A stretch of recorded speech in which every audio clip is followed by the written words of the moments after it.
Yeah, there's one big question the club haven't answered, which unfortunately is the environment you are celebrating. But Roberto Mancini was discovered to have had separate payments from Abu Dhabi while he was manager. Have you ever had separate payments from Abu Dhabi while City manager? Do you know the question as you're asking to me? Do you know the question asking me if I receive money for another situation right now today? Well, honestly, do you think I deserve to make this kind of question and happen, Roberto? I don't know. The day won the travel about I've received money for other situations. Okay, we're running an embargo now, please, for 1 day. Yes, people, welcome to the Shoestring Budget Podcast. My name's JD and I'm joined as ever by my co-host Tom. How are you doing, bro? I'm doing great, bro. Thanks. How are you? Good. All is well. Thank you very much. Big up to Pete and to Phil and in the comments. Hope you guys are good. Wow. Got a lot to talk about. Big up to Asif as well. Now, Manchester City. That's the only place really we can start. It's been announced over the last 24 hours.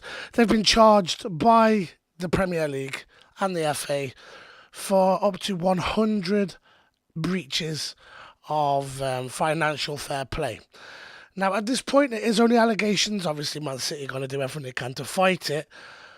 But right off the bat, what are your thoughts on this? Like, what are your thoughts? Hit me. I mean, it's a lot to process, isn't it? Especially from a team like Man City because of how well they've done so recently. But now we kind of know that it was all... Obviously, you've still got half the players there to win you the league. They've still got to be talented. But for them to do what they've done and not think anything's wrong with what they've done, it's a bit crazy because, you know, if it was a lower league team, nobody'd really care. But because it's Man City and they've won multiple leagues and no Champions Leagues, you know, it's a bit weird. I don't know. It's a hard one to kind of talk about, but obviously that's why we're doing it tonight. Yeah, it's one of the biggest news stories I think that's ever happened really in world football, and probably in most sports, to be honest. Is one of the biggest sports stories, depending on how this goes down. Now, I'll transition to this screen and let's see if this works. Probably not, because everything just goes wrong for me on this at the minute. You've got the chat up. Yeah, it'll take a second.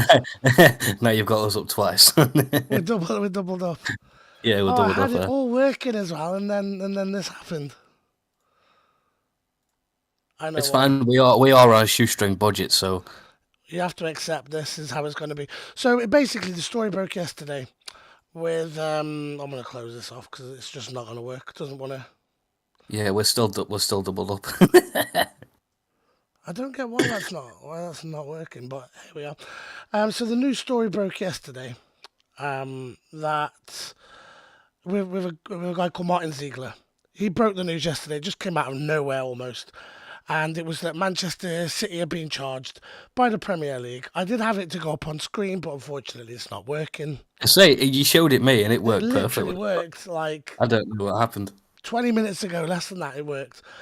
But yeah, Martin Ziegler broke the news that Manchester City charged by the Premier League with numerous breaches of financial rules following a 4-year investigation. This is unprecedented.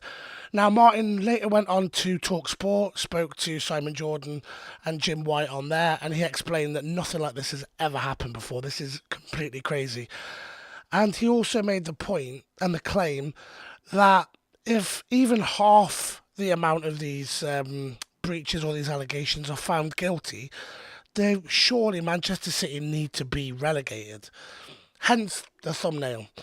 And that's something I really wanted to discuss with you guys. Well, who's to say that it's going to be the Championship, though? Who's to say that the EPL have to accept Man City at all? That includes Championship, League One and League Two. After that, it's conference or non-league football. So who's to say that the EPL... It's EPL, am I saying that? No, it's EFL, isn't it? EFL. EFL, sorry, who's to say that they have to accept Man City into one of their leagues? Well, that's the thing. I don't know where this is going to go because it's crazy. The story is absolutely crazy. I don't see them actually letting Man City play in the conference. But That's the only I thing. just don't know what's going to happen because there's so many people saying, oh, they're going to bribe and they're going to go to the court of arbitration, which they can't do. So most people remember about 4 or 5 years ago, the story first broke then. And how I've pictured it and how it's gone from my research, how I've put it together. There was a Portuguese reporter, a Portuguese hacker rather, broke into some emails from the elite clubs, and then they sold that information to Der Spiegel in Germany, and then that opened up a kind of absolute madness. UEFA tried charging them, they actually found them guilty, but then the Court of Arbitration overturned that decision because, one, the emails were hacked, so it's from an unreliable source, and two, the time frame in which it happened. A lot of these breaches took place over many, many years. Now, UEFA are obviously, they have to adhere to the Court of Arbitration, and they also have a time frame on how long they can punish offences for. The Premier League and the FA don't have that time frame, and they also don't have to work within the Court of Arbitration's rules. So technically, Manchester City can be done for 14 seasons, I think, that they've been looking at. 14 seasons. And 9 of which are to do with the financial fair play, and I think 5 are to do with the with not helping or with not putting their case forward very well. So, this could be crazy. This could honestly be crazy. Pete's put here, cooking the books when you're super rich is hilarious. So, again, if people don't know fully what's happened, it's a hard story to fully understand anyway. I'll pull up some articles here. So one of the allegations, it revolves as far back as Roberto Mancini, who I think was brought in about 2009. Now, Mancini was paid a salary from Manchester City that was minimal, and that was declared to the Premier League. But allegedly what was happening off the books or out the eyes of the Premier League was he was being paid from external sources to do with Manchester City, so the Abu Dhabi Group, Etihad, people like that, for doing things like talks and social events. And he was being paid a serious amount of money. So that money wasn't declared to the Premier League. So it creates a loophole. Obviously, not a legal one. So it's just bananas. Like Mancini, it says in the article here, Mancini is said to have taken home his official 1.45 million salary. That's what was advertised to the Premier League. And it's also alleged that he took an additional 1.75 via the Sheikh Mansour's Abu Dhabi group, Al Jazeera. Crazy. So every year they were saving that kind of salary. They didn't have to declare that. They announced last year that their revenues and their overheads, their revenue was more than Manchester United, Real Madrid, Liverpool, Arsenal. That's obviously not true because they can't even fill this stadium anyway. How can that be true? Fair enough. I get they've got loads of followers, I assume, in the Middle East. I can imagine they're sort of plastered everywhere in the Middle East.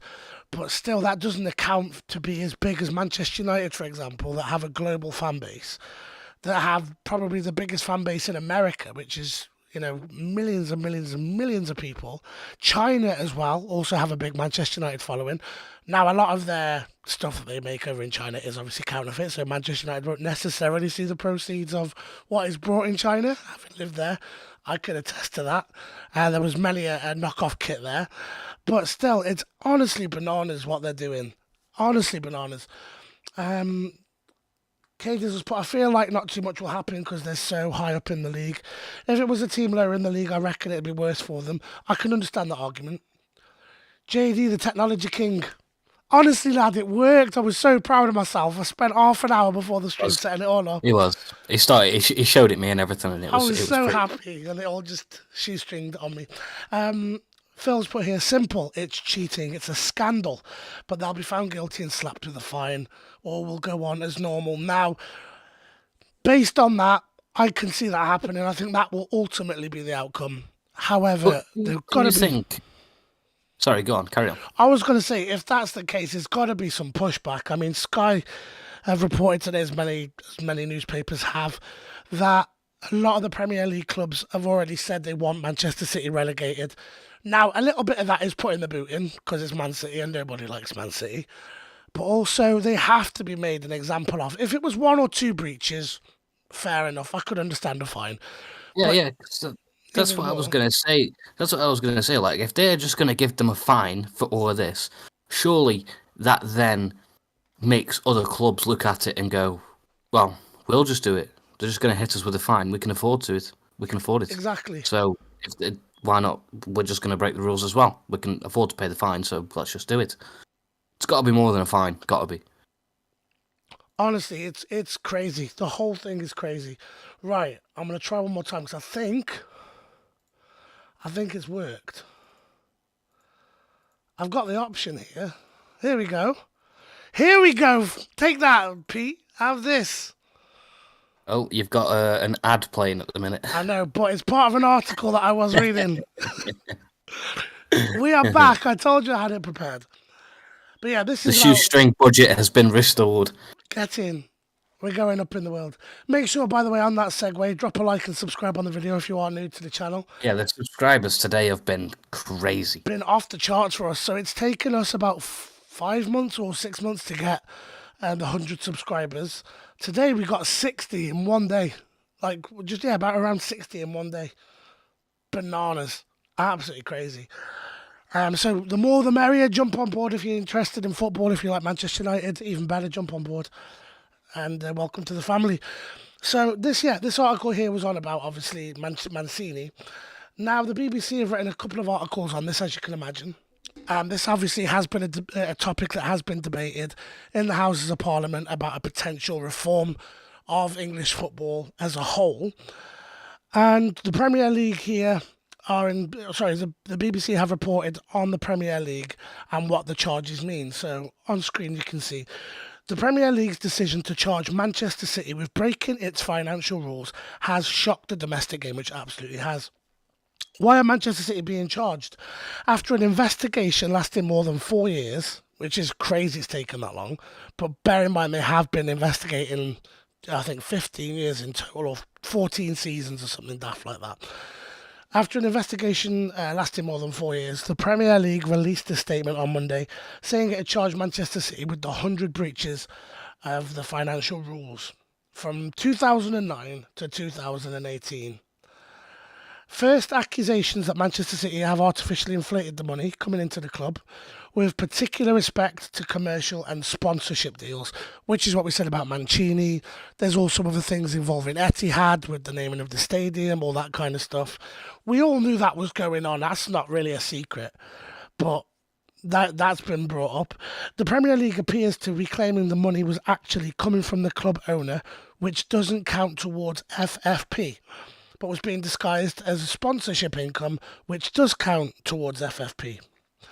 The other charges are in relation to Manchester City, are being alleged to have artificially deflated the costs of running the club by having managers on contract with other companies connected to its owner.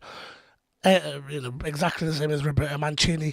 Will pay him X amount, whereas through a third party, he's going to get paid X amount, even more, for doing social events.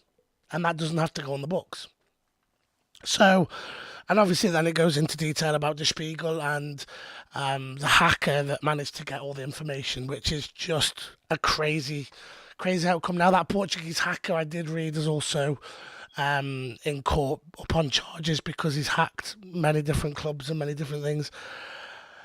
But honestly, this story has the potential to be just insane. Honestly, crazy. It's crazy already. What do you think the outcome will be? Get in the comments, let us know. Some of you already commented, but just let us know if we've provided any more information for you that you didn't know, or bearing in mind that there are 100 allegations. We're not just talking 1 or 2. We're talking about 100. And they're going to be found guilty on some of them, if not most.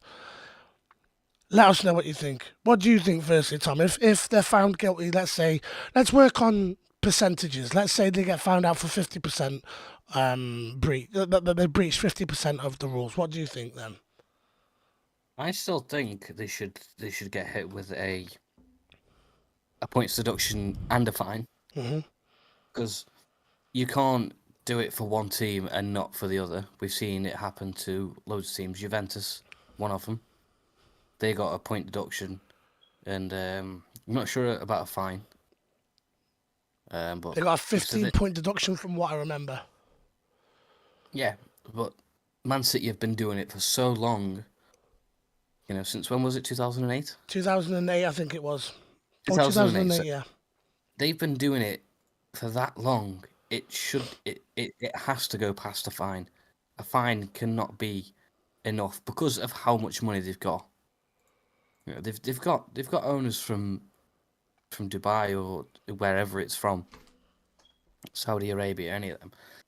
So a fine, no matter the price, is not going to hurt them. They're just going to laugh it off. They're going to pay it, and all is over. But no, I think, like you said, they should be made an example of. They should definitely get a points deduction. And if not a points deduction, then they should definitely be excluded from the Premier League and be made to make their way back up. Because it's just, it's not on. Because, I don't know, if it was any other team, it would probably happen straight away. There wouldn't even be a debate.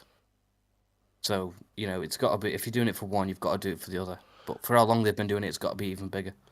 See, the debate has been about the Premier League allowing this to go on for as long as it has, whether or not expelling Manchester City will look worse on them because they've not really kept an eye on it until these leaks were revealed by this hacker.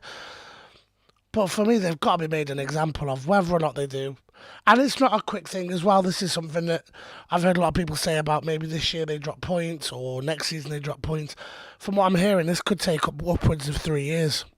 There's got to be a lot of going back and forth. And like I say, the only good thing for everybody else is that it can't go to the court of arbitration.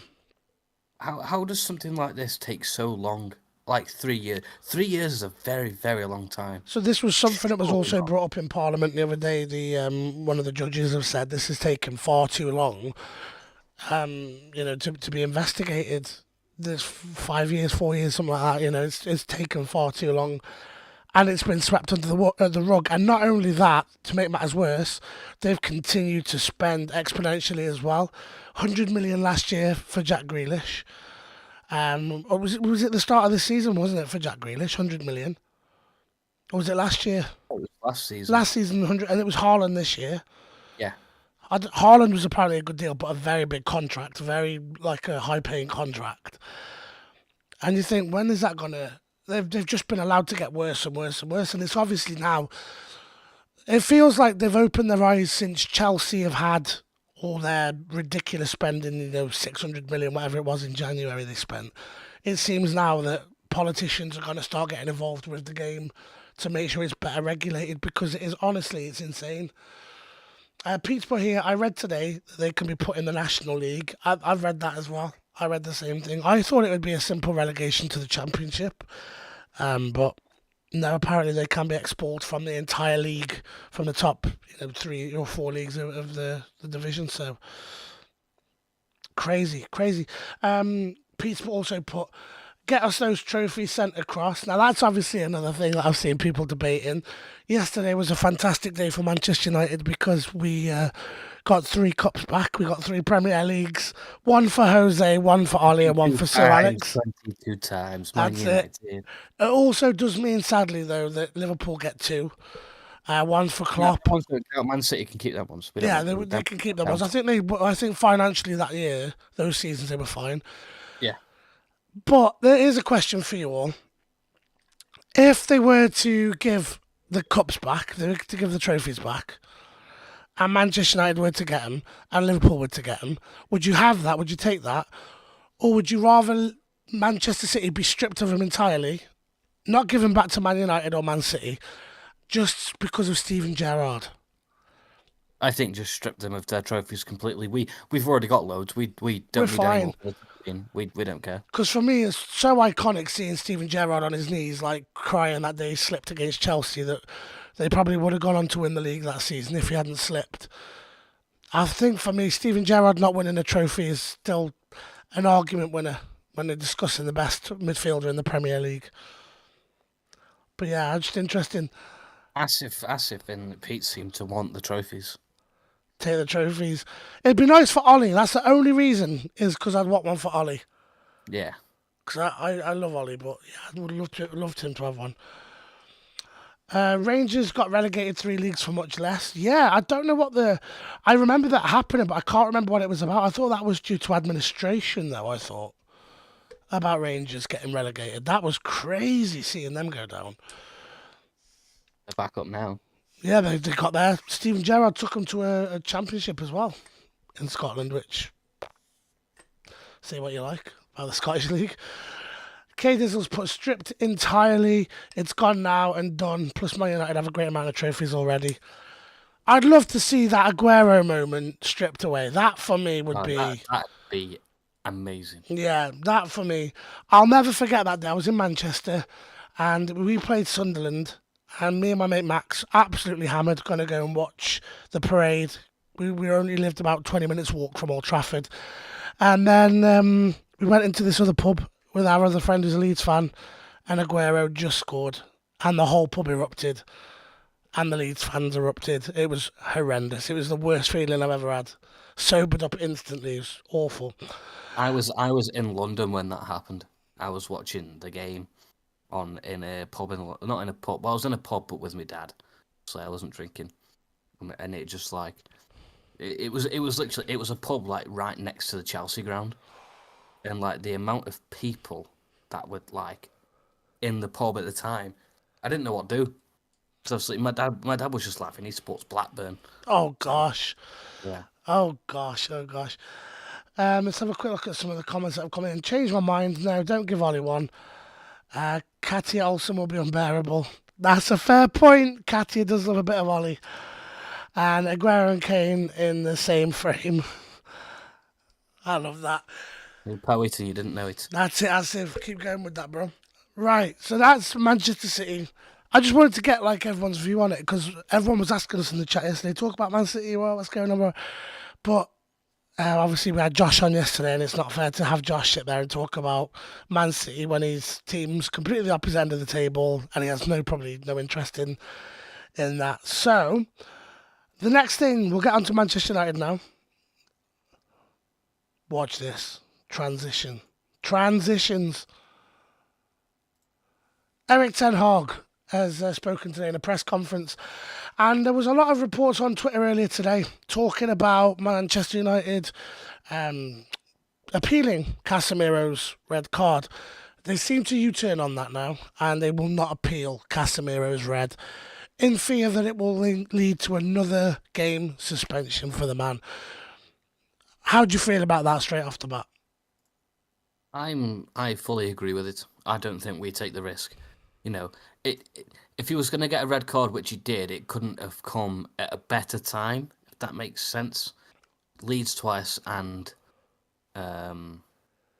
Leicester. Yeah.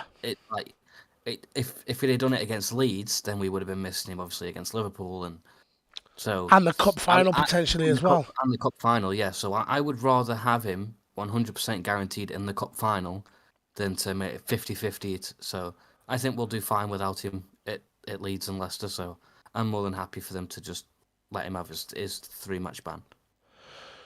I'm feeling the same. I was a bit excited earlier when I heard they were going to appeal it, and I was thinking, maybe. But I just don't know. I don't trust the officiating in this country at the minute. I think it's all over the place. I think they'll more than likely defend VAR. As well, you can't submit other angles other than what the cameras themselves picked up. You can't pick up on, for example, something that a fan's filmed. You can't include any of that in the appeal hearing. I think that's not right. Obviously, the fan cam picked up the laugh and the fact it was from the collar.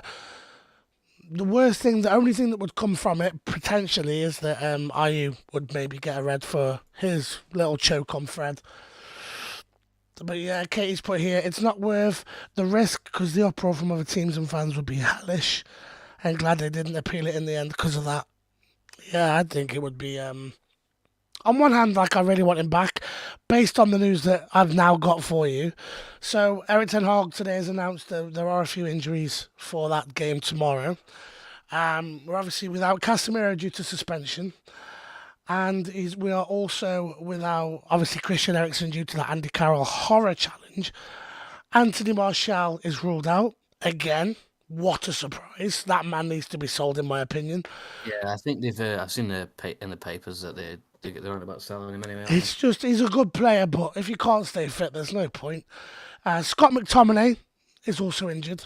Donny van de Beek is injured, and Anthony is also out for tomorrow's game. Now, that's going to change my lineup predictions somewhat.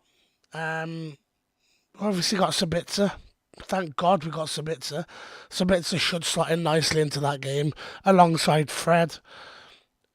Jadon Sancho's back. He can play on the right with maybe Weghorst well, it would have to be Weghorst now, and Rashford down the left. I think that'll be the changes that we see.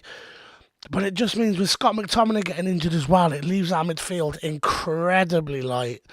I mean, you could maybe bring on Zidane Iqbal, but let's say Fred or Sabitzer gets injured tomorrow. Who are you going to bring on? Who can do a job? Like, it's bizarre. And Leeds are going to be right up for this. Leeds are going to be giving it a go. They're going to be going hard for it. So, I mean, yeah, it's very frustrating. Now, there's obviously been a lot of talk about the blast from the past. Our former, I believe, assistant manager under Ralph Ragnick's ghost. I can't think what his name is. I know it's something like Amas or something like that. Anyway, he's coming back to Old Trafford. And there's a lot of talk in the papers about the new manager bounce. I know we spoke to Josh about it. He says any win that Leeds get or any points that Leeds get will not come as a result of that. Do you think we should be worried going into tomorrow's game? No, not at all. I think we go in there with the confidence that we've been going into every single game with, regardless of who we're missing, because I think the way Eric Ten Hag's made this team glue, that even with those players missing, we're still very strong. You know, I think Fred, especially, has completely changed and he's solid.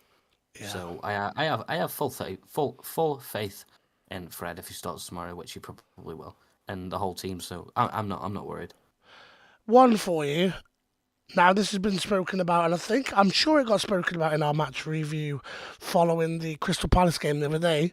Victor Lindelof at CDM. Discuss. Yay or nay? I could see it as an option if needed, because I think he's quite good going forward. I like him going forward. I think because he's got a good long range pass on him as well. Yeah, he can play a very good pass. So I don't mind him playing CDM, but I'd rather him not. But if it came to the point where we had no other choice, I'm not against it. I'm excited to see because I do think it could be something Eric Ten Hag would do. He seems to be like a guy that tries things. If so, then go for it. But I agree more with what Pete said. I've just seen that. Martinez in there before Lindelof as CDM. Yeah, that's a great show. Martinez as a CDM would be unreal. Yeah. When you play Varane and Lindelof centre back. Do you know what? Maybe this is the time we see Martinez. You play Malacia left back, Luke Shaw, Varane centre back, and Dallo right back, and then you have Martinez as a CDM next to Sabitzer and Fred. I would love to see Martinez as CDM. I never even thought of Martinez, to be honest, but yeah, I'm sure he's played CDM for Ajax before. I'm sure I read that when he signed. But yeah, that would be fiery. Chris Armas as well, that was the name. Cheers for that, Pete. Luke Shaw will have to go to midfield, says K Dizzle. Pete, I want Palestri on the right wing. Now, there's another option as well that I haven't discussed, is that Bruno might be pushed out onto the right and Jadon Sancho might slot into that 10. Now, there's been a lot of talk about that. I'm not against Bruno on the right lately. Because he can whip a ball in. He can. I just think we lose something with Bruno when he's out on the right. When he's in the sort of the central midfield role, it seems like he's got a bit of freedom to go wherever he wants. Whereas with a winger, they need to be pushed. Their position pulls defenders out wide. It stretches the pitch, which is why I think we need him to stay in that position. Whereas sort of a number 10 role, he can, or a false 9 almost, he can run around and be a bit crazy. But I mean, Jadon Sancho at a 10, that could work. That could be something. Erik ten Hag played him as a 10, certainly for the first 5 or 10 minutes in his cameo against Forest. So that could work. That's always a possibility. Let's have a look here. Palestri as well on the right. I would love to see Palestri start, but I can't see it happening, Pete. Sadly.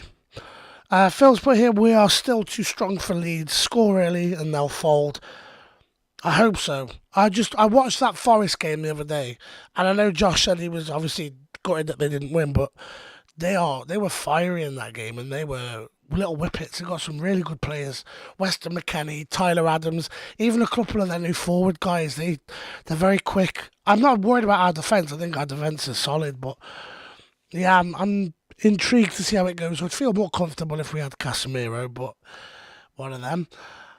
And Ashley's put here, we have Wout Weghorst up front, Rashi on the left and Sancho on the right, Sabitzer, Fred and Bruno. What else do we need? Love the confidence there, Asif.